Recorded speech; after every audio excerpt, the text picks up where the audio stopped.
Everyone, welcome. We are so excited to be able to put on this mini series today. This is the first of 4 episodes. We're partnering with an organization called Burtch Works for this series, the How and Why Data Scientists Run the Corporate World.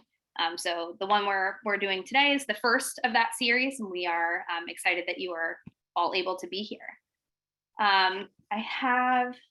Before we get started, let me share my screen here. I've got a couple of things to share first, and then we'll get into the good stuff.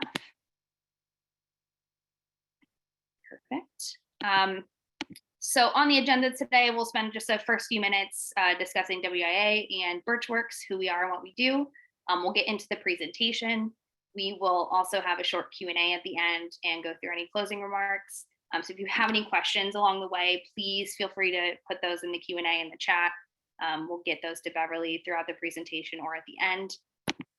For those of you who are new to Women in Analytics or have no idea who we are or what we do, the mission of Women in Analytics is to increase visibility to women making an impact in the analytics space and provide a platform for women to lead the conversations around advancements, development, and applications. You can stay involved and join the WA community to view our events calendar for more events like this one. We've got a resource center and a bunch of other things in the community platform as well. So I'll share a link to that in the chat and you can join us there. Some tips and tricks. If you're having any audio issues, feel free to throw that in the chat or send us an email. I'll be monitoring that throughout the conversation and I can do my best to help with those. A recording of this presentation will be available within our standard membership platform. And then if you have any questions, like I mentioned throughout the process, please feel free to put those in the Q&A or the chat. While we have Beverly available, we definitely want to take advantage of being able to talk to her and ask her any questions. So please feel free to put those in there. And on that note, I am going to hand it right over to Beverly and Palmer. Awesome. Hello, everyone. We are so excited to have you here, and we're excited to be here. We're thrilled to be kicking off this series between Burtch Works and Women in Analytics. Kelsey and Reagan have been so wonderful to work with, and we're just excited to build this partnership with such an amazing organization that is so like-minded in the involvement and the passion in the data and analytics community. So my name is Palmer Karsh. I am the Director of Business Operations for Burtch Works in Cincinnati. And I'm going to kick us off by giving kind of a brief overview of Burtch Works, and then I'm going to introduce everyone to Beverly Wright, who will be spearheading the series. So for those of you who do not know, Burtch Works is a data and analytics talent solutions firm, and we pride ourselves on being trusted advisors and career advocates in the community. We're known for our industry insights that we provide to the data and analytics marketplace, which help both companies make good business decisions and also practitioners navigate their careers throughout data and analytics. So for example, we provide an annual salary study report for 3 categories: data science, data engineering, and market research. We'll provide some of our findings actually later in this presentation and throughout the series. And our Director of Marketing, Millie Patel, will also be on the call to answer any questions around those findings. I am personally so excited about our new expansion into the Cincinnati market. We just opened our office earlier this year. So I'm going to be running the Mid-Atlantic region for Burtch Works. And I'm just so excited to be geographically aligned with Women in Analytics. And, you know, we're aggressively building our team down in Cincinnati. So it's going to be wonderful to be able to support the data and analytics community and Women in Analytics on a local and a national level.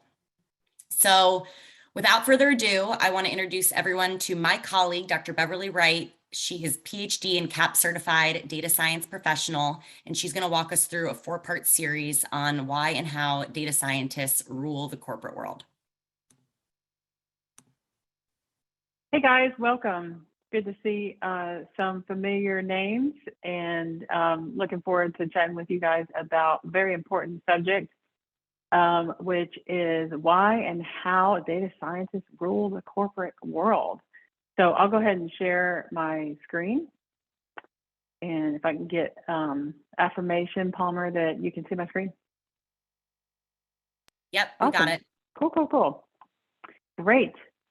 Okay, well, in this session, I'm going to talk about the great world of data science and why it's such an important function in the corporate world. Just to let y'all know, based on a recent, let's see, where did my little thing go? Oh, okay. I think something got put in white on white background, but there is a list that recently came out with the top 200 LinkedIn global content creators, which is up here. And I'm happy to tell you guys that the top 50 contained 4 pretty bad, are we recording? Can I use the A word? Pretty badass data science people. Zach Wilson is a staff data engineer at Airbnb. Steve Norrie, I know this dude. He's great, and he's really good at sharing. He learns secrets. He shares secrets. Allie Miller is wonderful. You guys should definitely look up Allie K. Miller. If you're not following her right now, I met her where did I meet her? I met her at a conference recently. There's literally a wax sculpture of Allie for all her contributions. And then Chip was at Southern Data Science Conference in September, where I emceed, and I got to know her there and got to introduce her. And she also attended my executive roundtable luncheon. So wonderful group of data scientists that are in the top 50. Now keep in mind, this list is content creators. So this could be like psychology, this could be construction workers, like this could be anything. And 4 in the top 50 came out to be in our field. So super exciting. Speaking of Chip, she's actually going to be at the 2023 Data Connect conference. So please keep that in mind, and you can find that online. I noticed that Kelsey has already posted a link for you if you guys want to check out and become more involved. Wonderful. So our agenda is, first, I want to give you a quick introduction to the data profession. There's quite a bit of confusion about what's analytics and what's not, and where's data science fit, and what is this machine learning stuff. And so just real quickly, I'll give you kind of an overview of the profession itself. Second, I'm going to talk through some secrets. And then third, I'm going to give you some final thoughts. I always like to give people something to do. Maybe it's the professor in me is giving homework. So some background, very briefly, currently at Burtch Works, where we do talent solutions for the data and analytics marketplace. Prior, I've worked for companies including Cox Communications, Southern Company, Georgia Power, and Truist, which is formerly SunTrust Bank. I've been a professor for about 22 years. I've worked at Georgia Tech, University of South Carolina, where I established analytics centers at both of those schools. I'm currently at University of Georgia and Emory, where I teach executive education on an occasional basis. Prior life consultant at Axis Group, Nielsen, and Relational AI, which is Knowledge Graphs, a graph analytics company. I also am in the nonprofit space. I have had 3 different initiatives in the nonprofit space that leverage data science for good. The current one is through Technology Association of Georgia. It's called the For Good Initiative. And you can find this on meetup.com, which I'm going to talk about a little bit at the end. I am officially the president of the Analytics Society at Informs as of a couple of days ago. And I'm also the chair for the Analytics and Data Science Society at Technology Association of Georgia. And I'm podcast host for Tag Data Talk. So if you do a quick search on Tag Data Talk, you should be able to find it. We have great guests, and we're in over 100 countries, which is hard to believe. That's a little bit about me. So my perspective is kind of broad. I'm more of a generalist than a specialist, but I do have some areas that I am especially interested in. So you'll see that in some of my discussion. So let me tell you about the data profession, this little place we call data. There we go. Okay, so some of the top roles and positions that are in the data world, there's actual data positions. And these are typically, if you think about building a house and the bricks in the house, these are the bricks. whereas the analytics and the modeling is more the building of the house.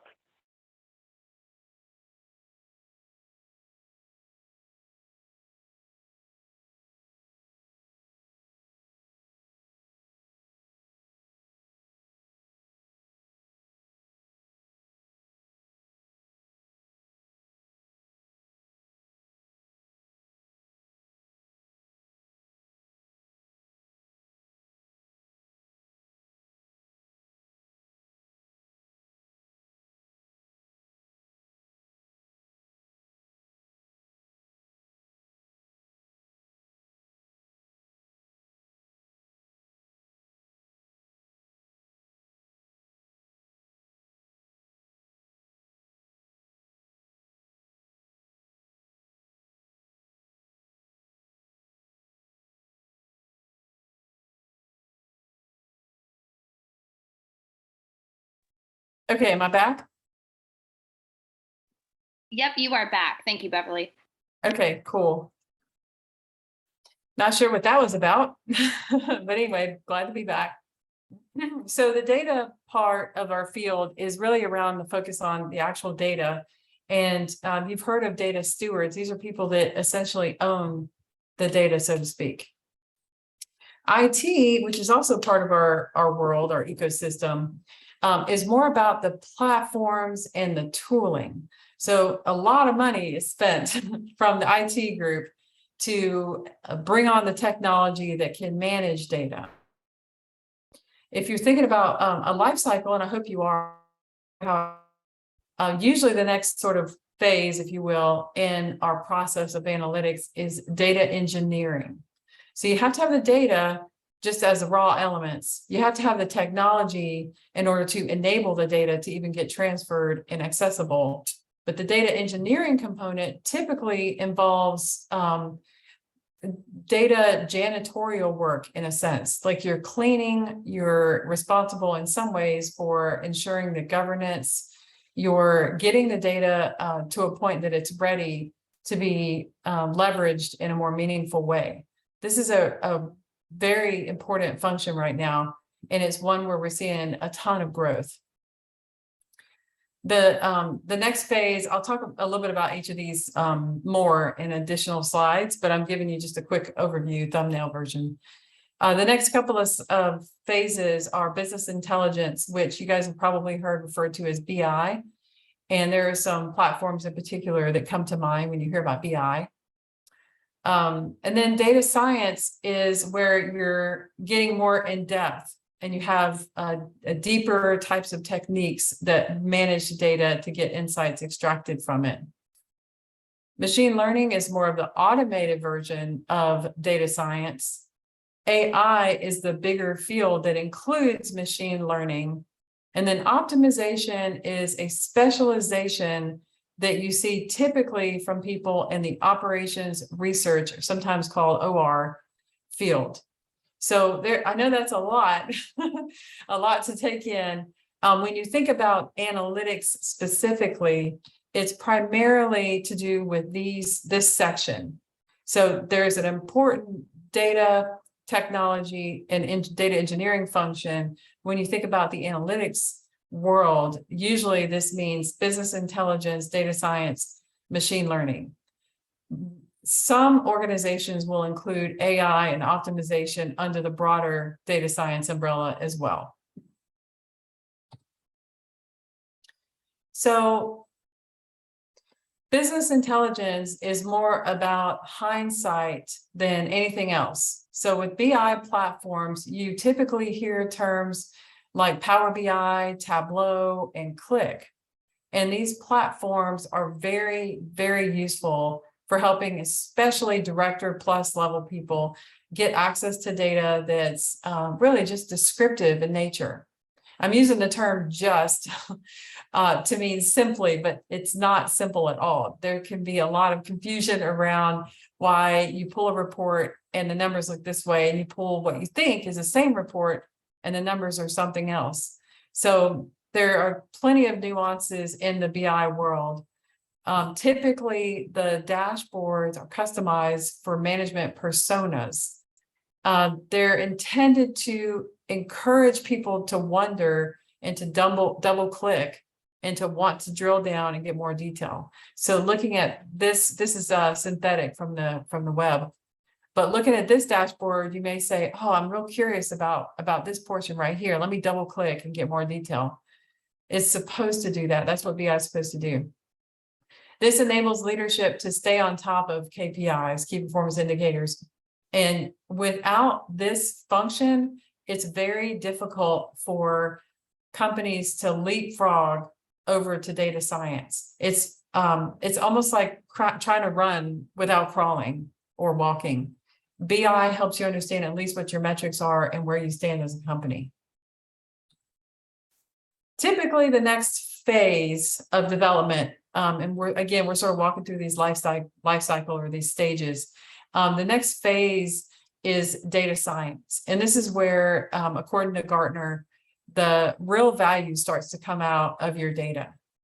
Because data in and of itself doesn't really have a lot of value to it. But when you apply BI and then you get into data science, you start getting more value. And data science gives even more value than the business intelligence function, again, according to Gartner. They're both valuable, of course. So data science typically involves development of predictive models. It can also involve the development of clusters or segmentation or other kinds of models, but usually it's predictive or explanatory models. These are usually more complex in the way that they're displayed. And we use terms like impact or influence or drivers instead of saying this caused that. That's a whole nother conversation, but causality is something that us data scientists are real picky about. You have to have a lot of conditions in place before you can say this causes that. But data science gets toward that. That's the goal, is to understand what kind of things impacted or may have influenced or, drove something to potentially happen. Like we have to use sort of soft language, but still incredibly valuable. This is an illustration that is it's looking at consumer happiness as a construct. And it's saying that, well, okay, satisfaction and engagement and is the experience meaningful, have an impact on consumer happiness. Now, how much do they impact consumer happiness? That's these numbers here. So you can tell that engagement is much more impactful than satisfaction, which is more impactful than meaningful experiences.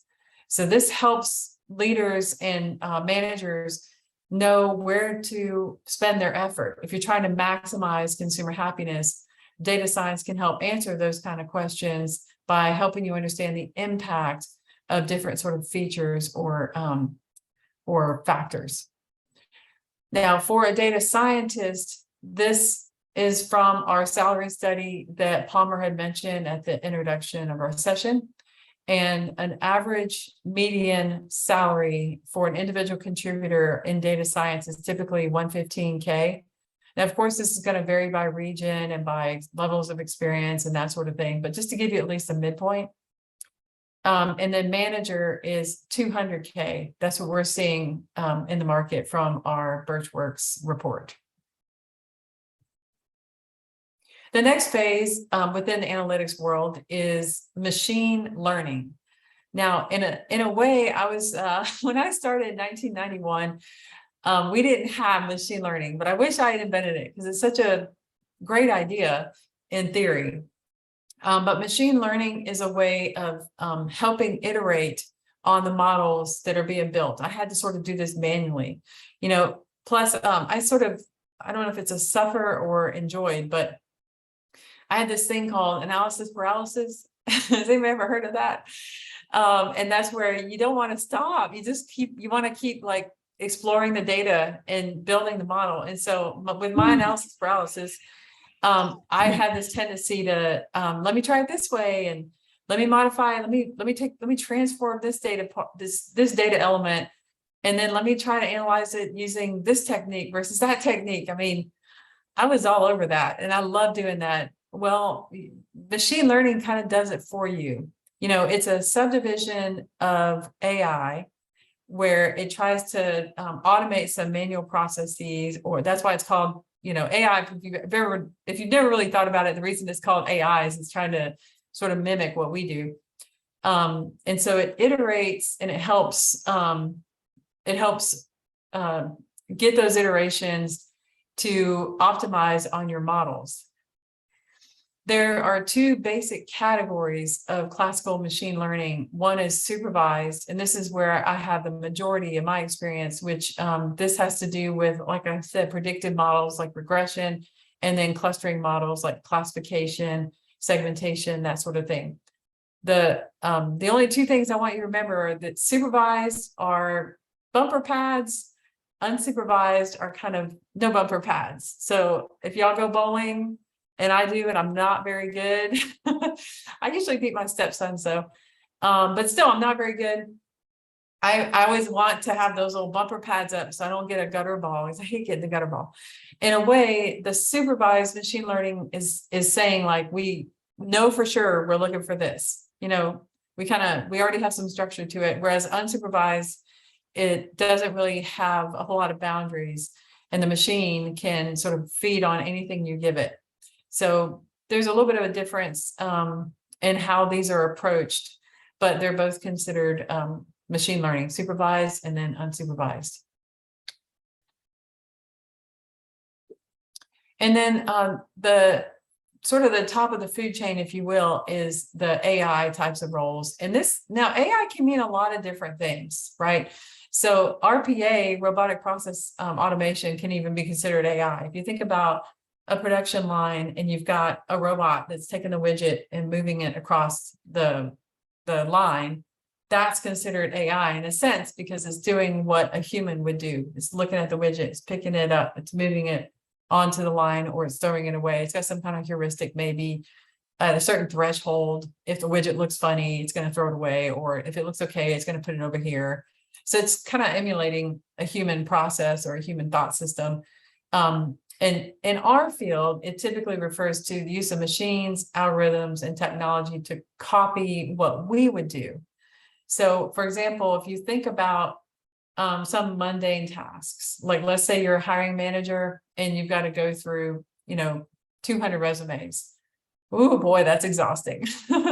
And so you're going through all these resumes, and over time, maybe not initially, but over time, you might say, gosh, I don't think I like this part, of this resume, but I do like the fact that they went to Georgia State, right? I'm just saying that because I spent 10 years there, and then I started teaching there. So that's my my biggest affiliation, I guess. But they went to Georgia State, and so that's helpful. And they spent at least some time at an ad agency, and that's helpful. So really, I think I want to look for those two things in particular.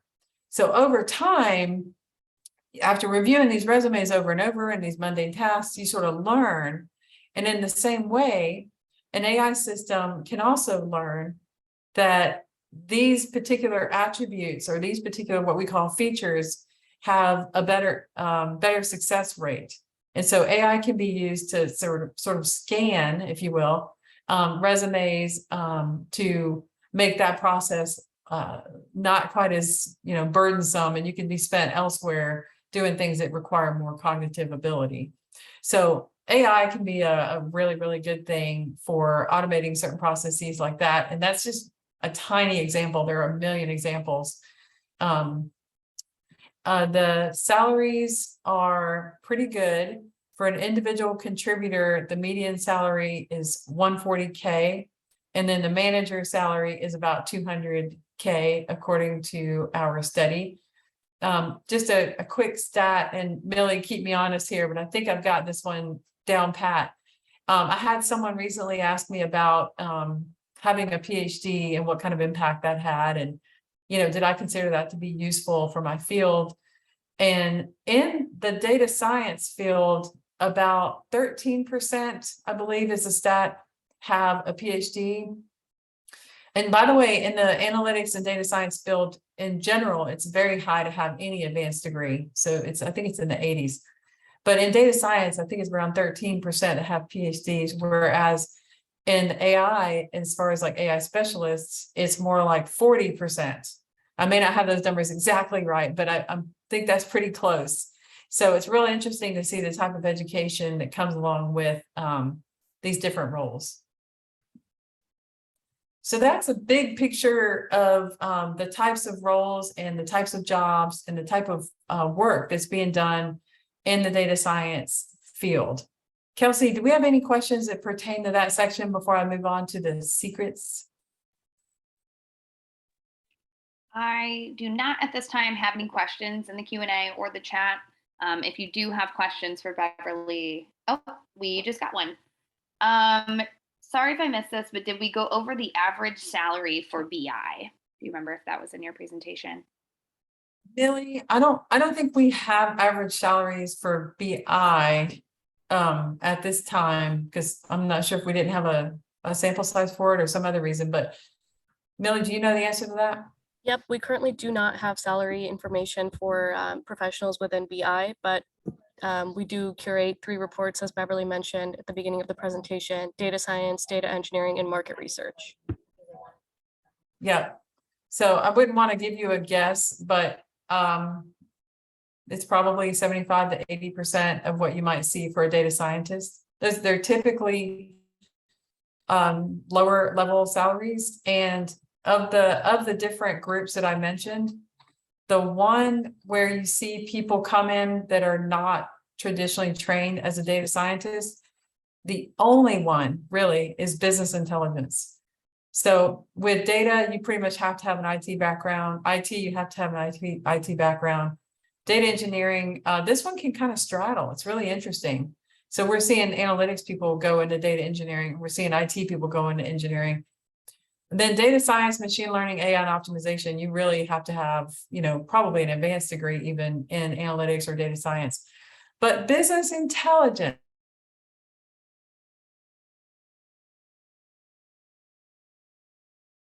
one of this entire list, what we call, have y'all heard of the citizen analysts? The citizen data science or citizen analysts are people that don't have specific training in that area. So for example, if you have a background in supply chain and your boss is like, I need you to be in charge of the supply chain analytics and the dashboarding, that's not incredibly uncommon right now. The same is true with marketing, where they have marketing people that they're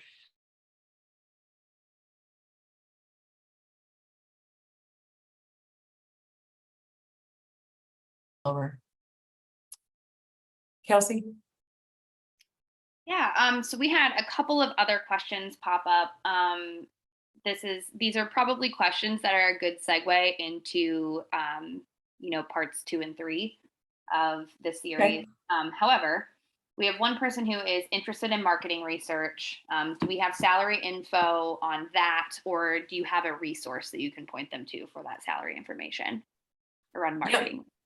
Yep, absolutely. We'll put a link to our salary report in the chat, and we look at pretty much everything that's related to data. So we do have that, right, Millie? Yes, we do. And the 2022 report is actually going to be published within the next 2 days. So keep an eye out for the link, and I'll be sure to send it over. Yeah, I think there's a data engineering report too, right? Yes, we just published that 3 weeks ago. Great. And all 3 reports can be downloaded with the same link on our website, Which is birchworks.com. Yep, I'll drop it in the chat. Thank you. Okay. And then 2 more questions, mainly around education, which I know we are going to get into in a future episode. One is the education for BI lower? And then qualities you're looking for in data scientists and machine learning. Okay. The education for BI is typically lower. I'm not sure if we have stats on that too, Millie, but what I've seen anecdotally is that the people that have like a bachelor's degree and a certificate in analytics are more commonly in the BI types of roles. You usually don't see a PhD in a BI role, and you usually don't see,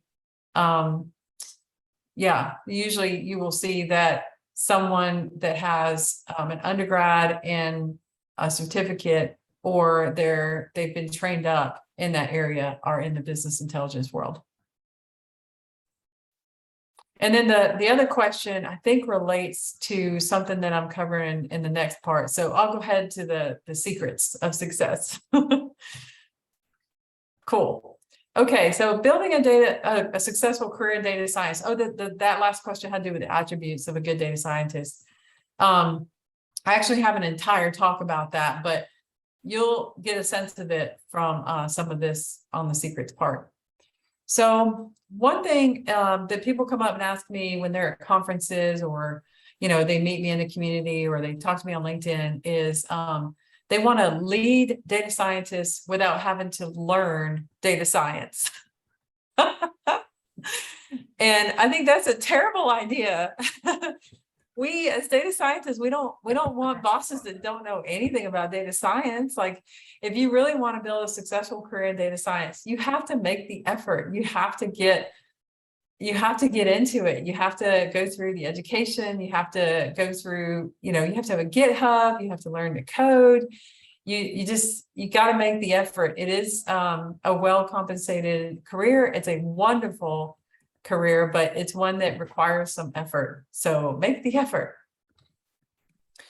Number two, this is a little bit of this is definitely a secret to success, is oftentimes in the analytics world, we are trying to serve the business, like a business partner, like a person in marketing that says, I'm trying to grow market share. Help me understand, how do I grow market share? Or I'm trying to reduce injuries on the floor. And I want to leverage data to help me understand how to do that. We as data science and analytics professionals, we need to have some empathy. It's not just, for us, it's like numbers. It's like, we don't care, it's numbers, just give me them data, but we need to care. We need to have empathy. We need to walk in their shoes. We need to understand where they're coming from. And that takes an investment on the analytics person's part to get into their world, not just see it as numbers. It took me a while to learn that one, y'all. So I'm telling you, so you don't have to wait 20 years. Third is you should know one coding language very well and a second one at least somewhat. You got to know. It doesn't matter. I'm not gonna say it doesn't matter at all. Like, you don't want to become an expert in MATLAB, really. That's kind of on a sunset side, but you really want to learn to code in one language really well and then have a secondary language. Because once you learn one, you can kind of learn a lot of them. I taught a practicum up until like this past semester, and I'd still teach executive ed at Emory and University of Georgia. So I've had to stay really current on coding. And also, because it's a practicum, I let the students choose whatever language they want. So I know how to read, Python, R, SAS. I'm really good at SAS, but MATLAB, like, I know how to read pretty much all code because they do start to look similar. I don't know how to write in all of them. I'd have to work on that. But try to know how to write at least one language well, and then a secondary one as a backup. Also, contribute to the community. Now, this can be a little tricky sometimes for analytics people because we tend to be a little bit shy in general. I don't really have that. I don't have shyness too much. I do on occasion, but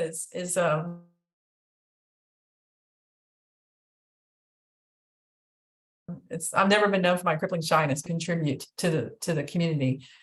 We can learn from each other though. So if you're, at PayPal and that there are other data science people and you're kind of always wondering what they're doing, maybe offer a brown bag session with that community and you go first, you share first, and then other people will start to share with you. But there are lots of ways you can contribute to the community at your company, in your geography, on, all kinds of things that you can do just for the community at large. So contribute by speaking, having a GitHub, providing thought leadership, going on a podcast. I don't know, my podcast, if you wanted to, Tag Data Talk. So there's lots of things to do there. Next is build a system of champions. Now, this is one of the most difficult things to do, is that what people don't realize, and I see happen, is when they graduate from like a master's program, they go into a work situation and they come back to me and they're like, I don't understand, Dr. Wright, like you taught us all this cool stuff and I'm doing it and nobody's listening. Okay, well, they're not just going to absorb your model that tells them something that's completely different than what they thought and counter to their gut. Like they're not just going to take it. You have to have that empathy. You have to get to know them, and you have to have a system of champions that can support and advocate for you. The system of champions can just mean other leaders in the company that know that what, like, don't worry, Beverly's good. What she's producing is right. I'm vouching for her. You have to have people that can vouch for you. It's not enough to just have an amazing model. I learned that that was very painful, but I learned that sometimes you create this model. It's like, it feels like your baby, and then nobody uses it. It's like, what? This is so useful. How can you not use it? Without a system of champions, they may not listen.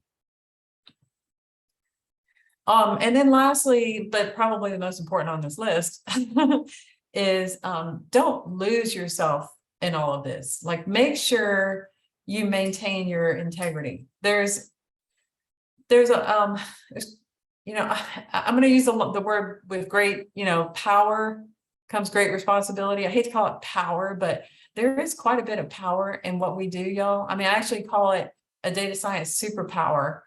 In one of my talks I give every year, data science superpowers for good. So make sure that you are always maintaining your own ethical code of standards. If you don't have your own ethical code of standards, please go to informs.org and take a look at the CAP, Certified Analytics Professional. CAP has a code of ethics, and I would strongly encourage you to adopt one.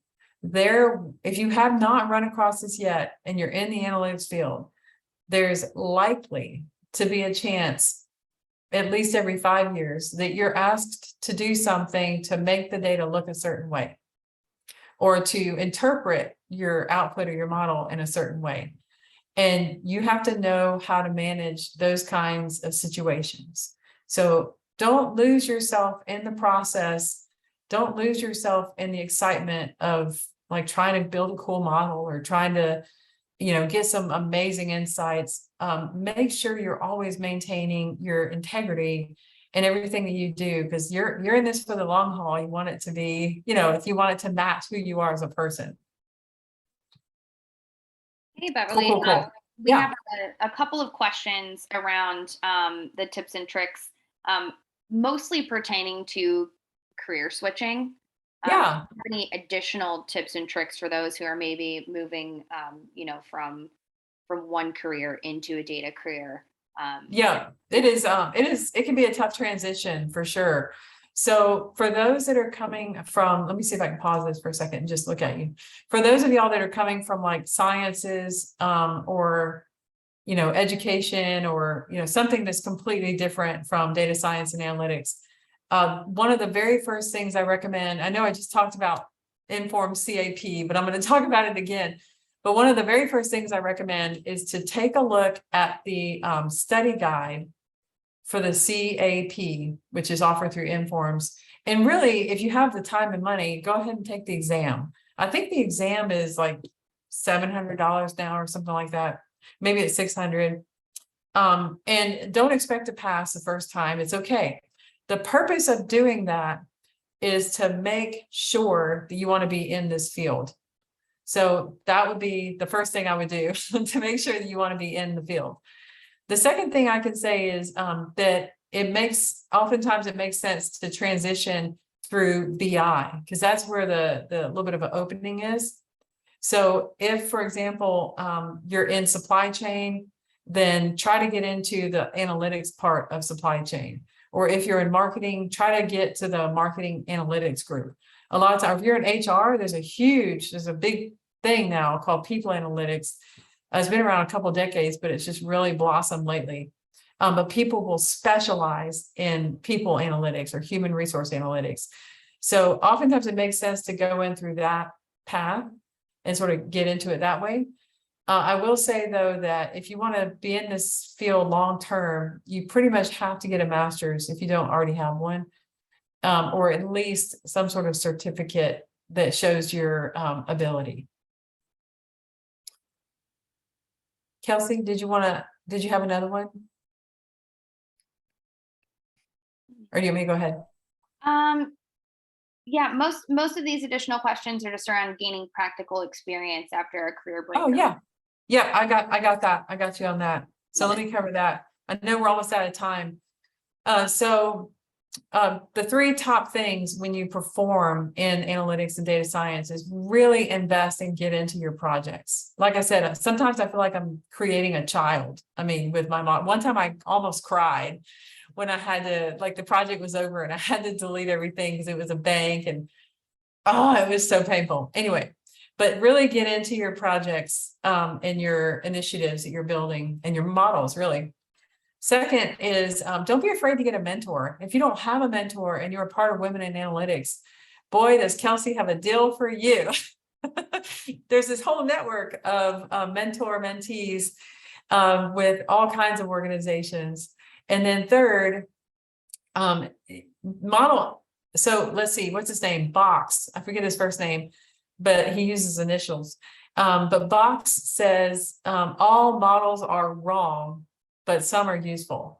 And so don't be afraid to fail, but just, fail fast, learn, and adapt, right? This is a dynamic field. It's fairly young. It's not like as old as math or psychology, it's fairly young still. So be brave, be careful, but be brave. And so some of the suggestions that I have, because I like to help people keep learning. Here are a list. If you were to take a screenshot of anything, take a screenshot of this one. Listen to to not just my podcast, Tag Data Talk, but lots of podcasts that are out there. There's a list of top 10 or top 20 podcasts in data science. You can find all kinds of ones. Mine is Tag Data Talk. So that's the one I'd point you to. If you're going to read a book, pick up a Tom Davenport book, probably, first. Keeping Up with Quants is an oldie but a goodie. Really, really great. Attend a conference or even speak at a meetup. So oftentimes in the area there are meetup groups that will have speakers, and those are good ways to learn and connect to the community. I'd already talked about certifications and executive or professional education, and then lastly, leverage your skills for good. This is a great way that I've seen people take on data science projects that they couldn't do at their work, but they wanted to do elsewhere. So through Technology Association of Georgia, we have a meetup. If you go to the meetup, Technology Association of Georgia For Good initiative, and this is all part of Burtch Works Cares, which is a kind of an initiative that we have as Burtch Works, but it's the Technology Association of Georgia For Good initiative. And in that meetup, you can do a project. There's one person, I don't want to call anybody out, but there's at least one person on this call right now that worked on one of our projects, and he had never done a project like that before and learned a bunch of stuff and gained a bunch of mentorship and ended up presenting the results. And this was all like new. So it's a great opportunity to, sort of flex some data science muscles that maybe you're not able to get in your regular roles. Hey, Beverly, do you have a slide with all of that information on it that you can? I was planning to put the links on the follow-up email. I'm assuming you're sending the slides out in the follow-up email, so I can put the links in there. Yep, that's perfect. Okay. And then lastly is the next items in our series, which I hope you'll join, Path of Career in Data Science. And several of y'all asked questions about like education and salaries and all that kind of stuff. And then after that, we have the skills that are needed. And so the soft skills, curiosity, by the way, is the answer. to that question earlier is that that's what I see as the number one lacking skill is curiosity of a data scientist. And then our final fourth presentation is on data science compensation overview. So this is all about data science compensation. Let's see, do we have time for a couple of questions or did I use up all the time?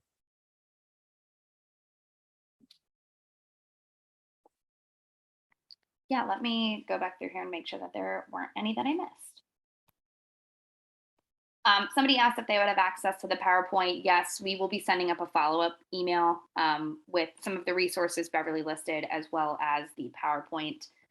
We will also be posting this first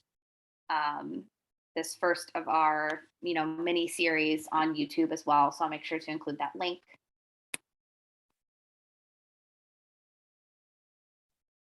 Everyone should have access to the salary information as well. I see lots of questions about that.